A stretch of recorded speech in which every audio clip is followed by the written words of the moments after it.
A controversial law was voted on yesterday. We'll tell you if it passed and by how much. Good afternoon, I'm Ashley LaFay. And I'm Megan Lackman. The Creighton men's basketball team has made the NCAA tournament. We'll tell you why they're feeling blue on this supposed joyous occasion. You're watching the Omaha News.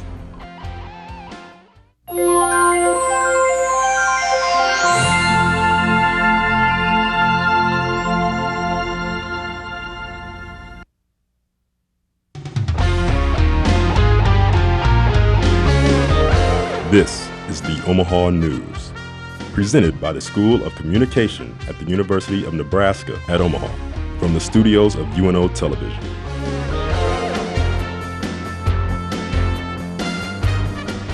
With multiple break-ins just a block away from campus, I talked with a UNO security campus manager to see what they're going to do to prevent this from happening again in the future. I think the Omaha Police patrol all the different roads and streets and areas in Omaha, so there's no park police, put it that way. So Omaha Police that would have this area of the city, which would be the Southwest Precinct, they would be patrolling that area, just like they would the neighborhoods around us. Paul Castell, manager of campus security, explains how the one-way on the east side of campus is patrolled by the Omaha Police Department. If there's a significant number of crimes in our area, they'll contact us to let us know about it and maybe ask if we have information and kind of ask for our help. I mean, our people are all the time driving around. We're going through the park dozens of times a day. Parking on the one-way is a risky decision. There are many reports of hit and runs, break-ins that include theft and vandalisms. The best thing you can do is make sure your vehicle is locked and don't leave stuff laying out in the open. Typically when we get a theft report, even from a vehicle up here, it's because you've left a backpack on a seat, a purse on a seat.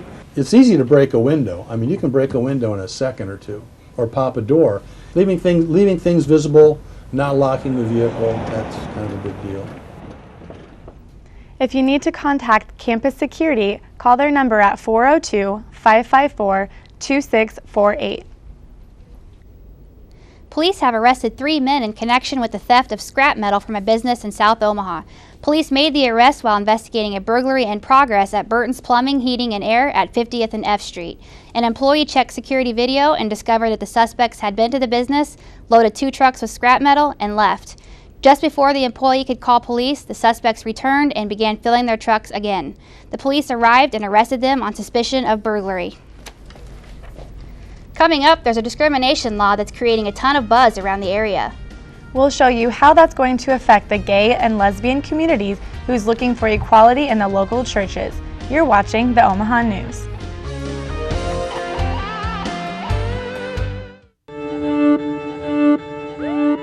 Something wasn't right. Were they lying to the public? There was a bigger story here than just a plane crash. It's become the symbol of everything that's wrong with the industry. My kid got 6 vaccines in one day and he regressed. Not only are those children who aren't vaccinated at risk, but those who can't be vaccinated are at risk. Nobody really knew what was going on. What was it in this market that had to be hidden? I spent millions of dollars in cash, bribing government officials. People in power do not like the investigation to come too close to them. You never hear these stories.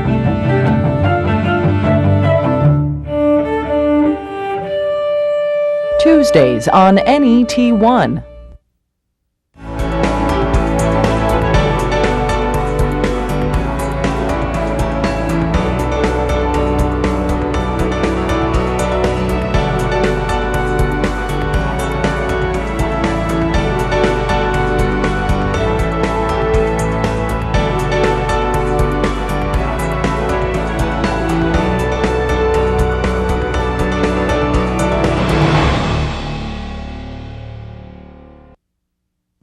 UNO TV invites you to take a journey around the world, to lush jungles with endangered species, to exotic lands and different cultures, to lost cities beneath the sands. Travel through time to see ancient secrets on the other side of the world, the growth of the American West, or the start of Nebraska's largest city. Or just explore our state. Find out about Nebraska in World War II. Learn how Omaha has grown since. Discover the effort to renovate its green spaces, the history of one of its most impressive buildings, or look at its internationally recognized university. For over 20 years, UNO-TV has produced award-winning documentaries that explore, educate, and enlighten. To find out more, call 402-554-2516 or visit unotv.unomaha.edu. You're watching the Omaha News. Welcome back to the Omaha News. I'm Megan Lackman. And I'm Ashley LaFay. With the anti-discrimination ordinance being put to a vote yesterday, it's not the only issue affecting the local LGBT or lesbian, gay, bisexual, and transgender community in the metro area. I talked with a local pastor about a proclamation local churches signed that would stop discrimination against those in the LGBT community. For some people, a church is a place to find acceptance and peace, but for members of the LGBT community, that hasn't always been the case. A group of local conservative churches, including Risen Sun Baptist Church and the Evangelical Bible Church, came together to sign a proclamation to no longer discriminate against the LGBT community in what is known as the Heritage Coalition Proclamation, which says, "We humbly apologize for any ill will shown toward the homosexual or gender identity community by anyone representing the body of Christ.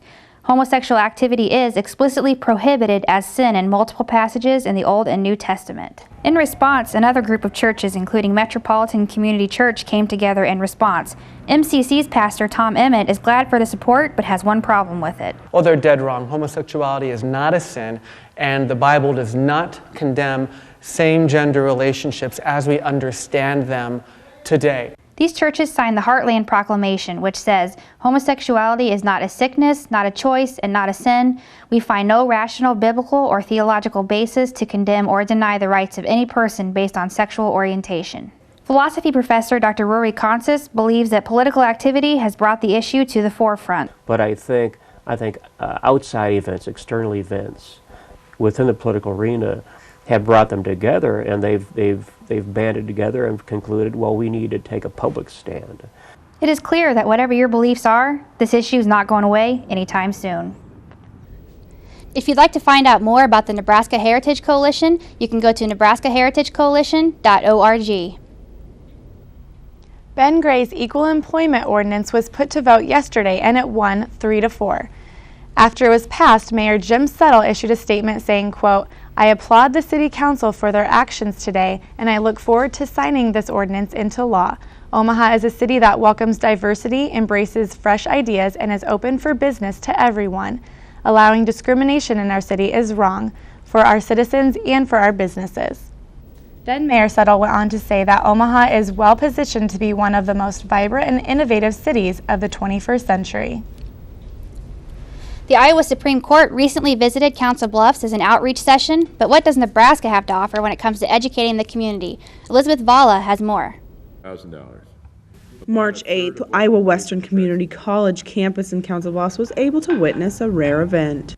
Justice Wiggins and Waterman of the Iowa Supreme Court are here on the campus of Iowa Western to educate the students who they are and how the system works. It's important that the citizens of the state of Iowa, we've been all around the state, understand what the court do and has some knowledge, at least know who the people who work in the court system are.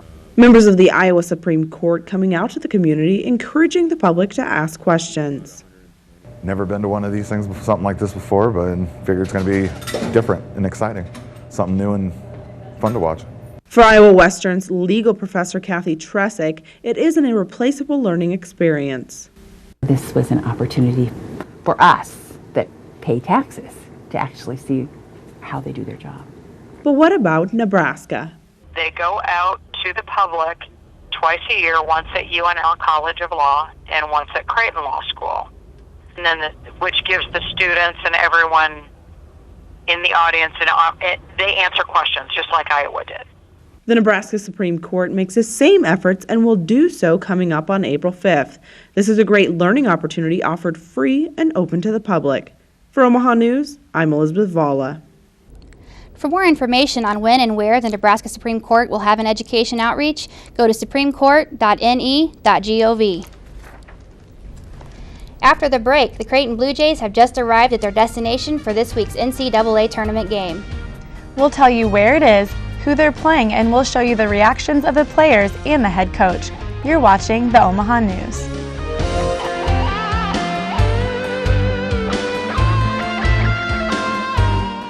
You've always known you were a leader, someone who works hard to achieve your goals.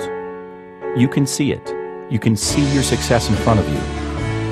You pursue a college education for the old-fashioned reasons, to learn, to make yourself more valuable, to succeed. You need a place that celebrates your ambition and positions you alongside visionary people just like you. You, my friend, belong here, the University of Nebraska at Omaha.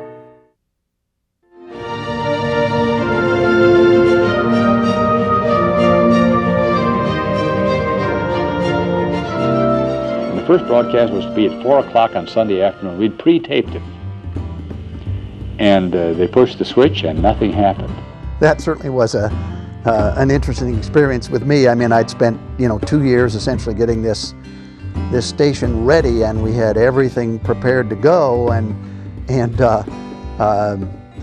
then we flipped the switch and heard silence. Somehow the line had got wired through a light switch. Mm-hmm. And a guy out there went off shift at 4 o'clock at the exact moment we were to go on. He pushed the switch and we went off the air before we went on. The engineer went back to this little room, turned the lights on. And I said, well, everything's fine here, everything seems to be working. So, okay, well, we've got a signal now. So the guy thinks, well, I'll go home. He goes home, turns the light switch off, and then KVNO goes off the air again. We were supposed to sign on at 4, and I think it must have been about 5:30 when we finally got the thing on the air. That was certainly an experience I'll never forget.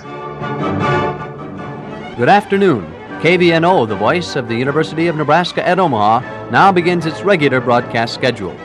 Welcome to Fine Arts Radio for Greater Omaha, KVNO.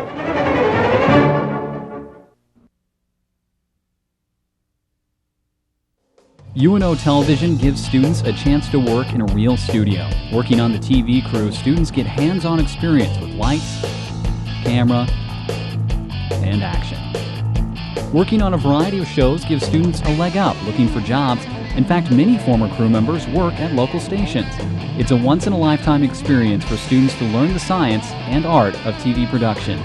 UNO TV, student crew, professional staff, award-winning results. You're watching the Omaha News. After Mississippi Valley State and Iona lost by historical comebacks last night, there are 66 teams still competing for the one thing in men's basketball. Welcome back to the Omaha News. I'm Megan Lackman. And I'm Ashley LaFay. And one of those teams are the Creighton Blue Jays for the first time since 2007. After winning the Missouri Valley tournament to get the automatic bid, that just left the destination, the seeding, and the opponent in doubt. Adam Koloff is in the newsroom with more. Adam? Thanks, Megan and Ashley. Creighton is finally dancing, but they're not as happy as you would think, making their first tournament in 5 years. I went to DJ Sokol Arena for their selection show last Sunday to see why that is. The Creighton men's basketball team stood and cheered as their name was called to show who they'd be playing in the NCAA men's college basketball tournament. Those cheers of joy, though, turned to disappointment when they saw they were an 8th seed. Coach McDermott and some players told me how they felt about being the 8th seed. I thought we'd be better. Honestly, I think we've earned better. We've won 28 games. We've won 14 games away from home, and we're the conference tournament champions. It's a little disappointing. I was banking on at least a 6 or a 5 seed, and I thought we did enough for that. But I mean, it doesn't matter. It is what it is, and we're just gonna go out and have a good time. I'm just blessed to be in the tournament or whatever, but to be 8 instead of 6. I mean, I think we're a little better deserving, but we'll take it. We're in the tournament. I was a little shocked. I thought we deserved a little better, but it's the way it is. I think we can play with anybody, so I don't think the seeding really matters too much. If they win, Doug McDermott will have a chance to play his old high school teammate, Harrison Barnes, of the University of North Carolina. It's going to be a good chance to see him again. I haven't seen him in a while, so I talked to him quite a bit, so it'll be fun to be able to watch him play and hopefully match up with him. And senior guard Antoine Young thinks whoever they're matched up with, they can beat. I think we can go as far as we want. I think if we put it together, we're capable of anything. I don't think there's a team on there that we can't beat. So like I said, we're going to go out there, put the chips where they are, and see what happens. And with any luck, the Creighton Blue Jays will add one more trophy next to the Missouri Valley Tournament trophy that will read NCAA Tournament Champs. Before Harrison Barnes and Doug McDermott get to meet in that highly anticipated matchup, both of them will have to take care of business against their second-round opponents in Greensboro, North Carolina. The Blue Jays will take on the Alabama Crimson Tide in the 8-9 matchup Friday at 12:40, and the Tar Heels will play against the winner of tonight's first-round game between Lamar and Vermont. Megan? Thanks, Adam. As of Tuesday night, there were still 654 tickets left for Friday's first session, which includes both the Creighton, Alabama game and the following North Carolina game with just one ticket. Tickets are listed at $39 according to StubHub. There are also NCAA tournament games at the CenturyLink Center right here in town. And just like the Creighton game, all the second-round games are on Friday. In the West Regional at 1:10, the two-time champion Florida Gators will match up against the 10-seed Virginia. At approximately 3:40, the Big 12 tournament champs, Missouri, will take on the Norfolk State Spartans. Then in the night games in the Midwest Regional, at 6:27, the West Coast Conference champs, the Gales of St. Mary's, will battle the Purdue Boilermakers. Right after that game, at approximately 8:57 p.m., the three-time champ Kansas will go up against the 15-seed Detroit Titans. Then, the in-state women's teams tip off on Sunday. Just like their male counterparts, the Creighton women won the Missouri Valley Tournament, earning them a spot in Norman, Oklahoma against the 3-seed St. John's at 4:05. The Blue Jays go into their matchup with the Red Storm, winning 8 of their last 9 games. If they win, they play the winner of the Oklahoma and Michigan game. After losing their inaugural Big Ten final to Purdue, Nebraska also made the tournament, facing off against their old Big 12 rivals, Kansas, at 6:30 in Little Rock, Arkansas. If the Huskers beat the Jayhawks, they'll play the winner of the Delaware and Arkansas Little Rock. Now we have UNO Director of Athletic Communications, Dave Allers, here with us. Dave, thanks for joining us. Well, thanks for having me. I understand that the UNO men's basketball team is not eligible for the NCAA tournament until 2015. That's correct. What about the NIT, CBI, or CIT tournaments? Well, beginning next year, they'll be eligible for both the CIT and the CBI, but not the NIT. That's sort of an arm of the NCAA. They own that particular tournament. So UNO is still excluded from that, but we'll be able to compete in the others. Of course, you have to have a 500 record in order to get invited in. So that'll certainly be a challenge, I think, for the Mavericks in their first year in the Summit League. They're going up against some great teams, and all you have to do is take a look at the Summit League teams that have made the playoffs this year. South Dakota State got the automatic bid to the NCAA, but 4 other teams made either the NIT, the CBI, or the CIT. So it's a very competitive conference. And, I think that our coaches, led by Darren Hansen, are going into it with reasonable expectations. So when do you think we will be eligible for the NIT tournament? Well, the NIT would be the same as the NCAA, so it would be with the start of the 2015-16 season. With the team moving to the new arena, how's the Ralston Arena coming along? From all that I hear, and I haven't been down there for a while, I hear it's going up very quickly, and you can see from some of the video there that they've made terrific progress, but by all accounts, it is going to be ready for play come the late fall when our season begins in November. And it's something that I know our coaches are looking forward to, our players are looking forward to. It's certainly going to bring, I think, some new energy to men's basketball, and hopefully will be a tough place for opponents to go in and play.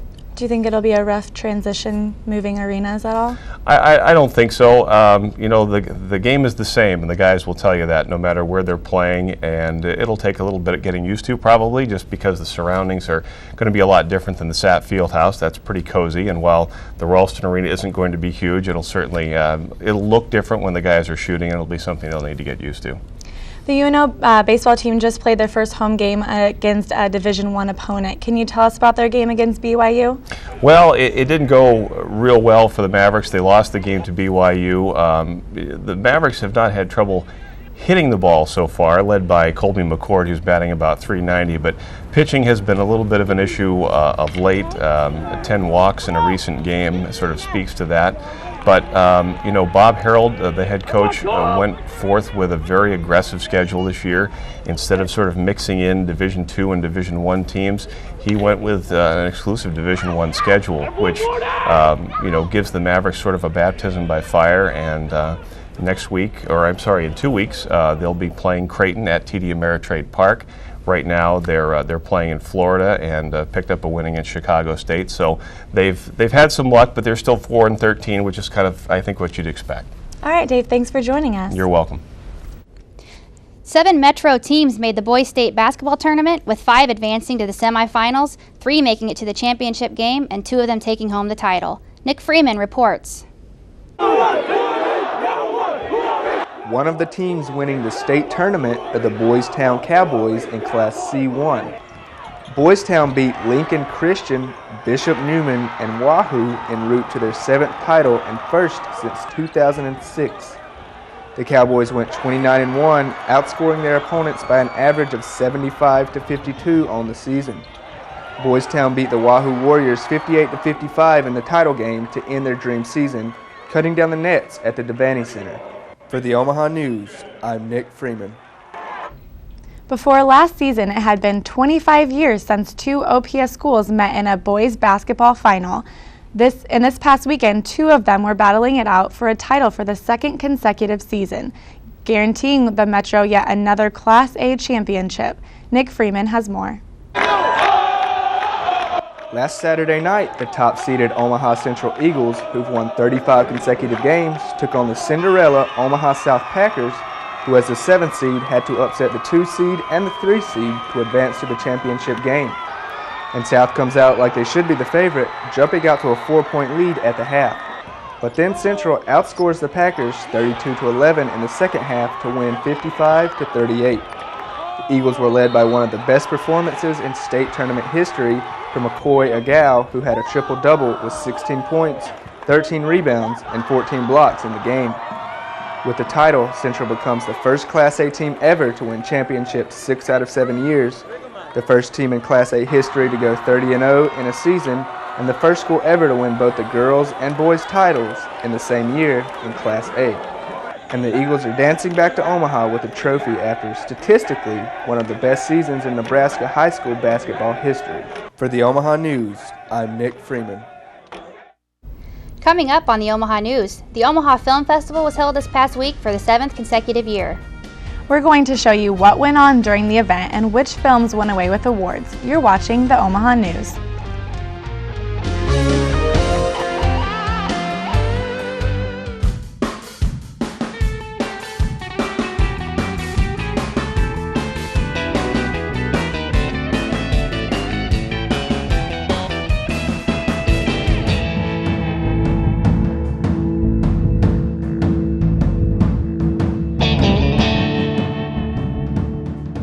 Watch ICU Learning English on the Knowledge Network on Cox 17.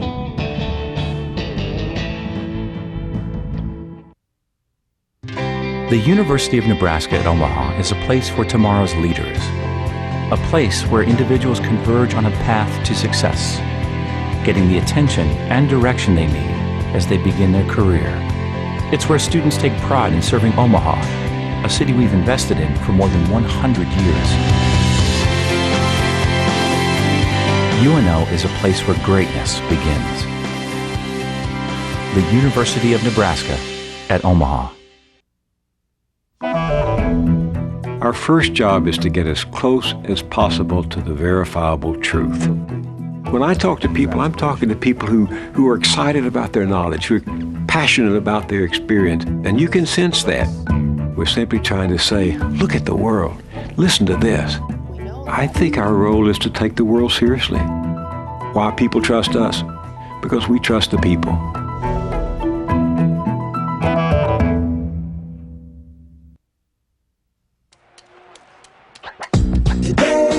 Yeah, salad on Saturday, fruit on Friday, throw a ball Thursday. Water Wednesday, touch your toes Tuesday, let's move Monday, sparkles next Sunday. 60 minutes of physical activity a day and eating well can help get your child healthy. So keep them active and eating well every day. Get ideas, get involved, get going at letsmove.gov. That's letsmove.gov.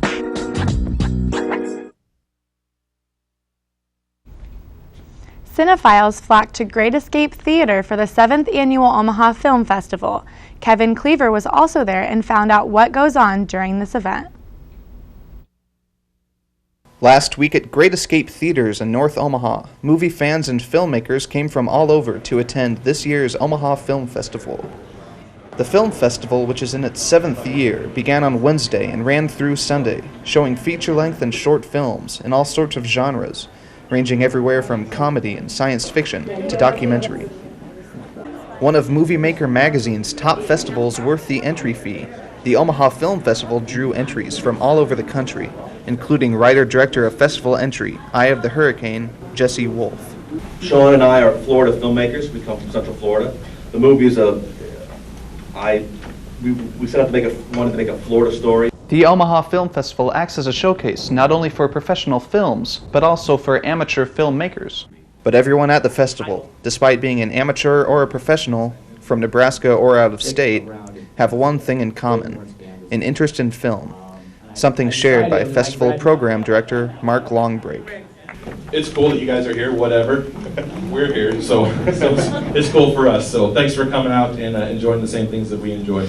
In the end, festival staff worked very hard to feature 97 films and 10 panels in only 5 days. The winners were announced Sunday. Director Blaine Weaver's 6-month Rule was given Best Feature by the jury, and October Baby, directed by Andrew and John Irwin, won the Audience Choice Award for Best Feature. For the Omaha News, I'm Kevin Cleaver.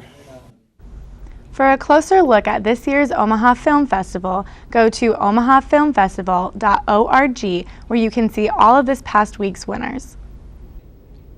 Some well-known celebrities are coming to town on Friday. Cast members from the movie Dorothy and the Witches of Oz will be at the Marcus 20 Grand Cinema at 144th and Maple for their film's premiere. The cast includes Christopher Lloyd, Sean Astin, Billy Boyd, Polly Rojas, and Noel Thurman, among others. That's it for this week's edition of the Omaha News. Thanks again for watching. Looking for more? Check us out on Facebook at facebook.com/theomahanews. While you're there, you can check out the news stories our reporters covered, submit story ideas, or give us feedback. We'd love to hear from you. From all of us here at the Omaha News and UNO Television, good night.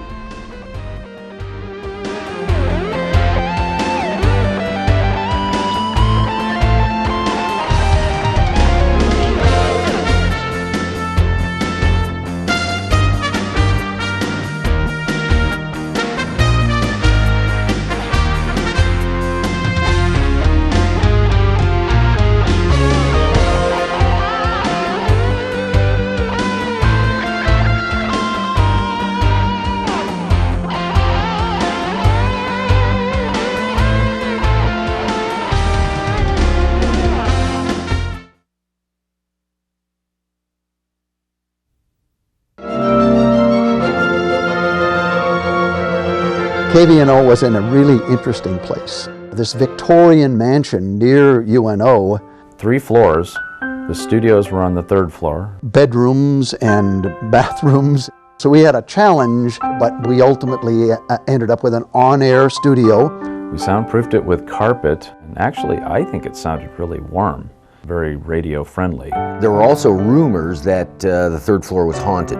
Those were the maid's chambers, as we were told. I had a sink in the office and leaded glass windows which looked out on the stable house in the back. One colleague talking about having the window open one day, a warm spring or fall day, and a squirrel jumping through the window onto a turntable. It was a great place, a great ambiance for a fine arts station. It definitely had a charm to it.